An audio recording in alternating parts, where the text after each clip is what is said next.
Hi guys! In this video, I will teach you how to delete YouTube videos all at once. If you are new to this channel, please hit the like and the notification bell for more updates. If you've ever uploaded a large number of videos to your YouTube channel, you'll know that deleting them one by one can be a tedious and time-consuming process.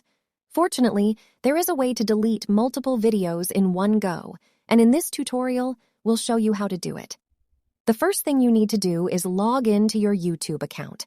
Once you've done that, navigate to the Creator Studio by clicking on your profile picture and selecting YouTube Studio from the drop-down menu.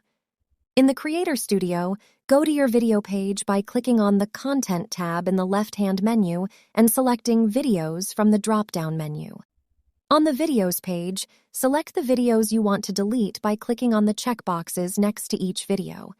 Once you've selected all the videos you want to delete, click on the Actions drop-down menu at the top of the page and select Delete from the options.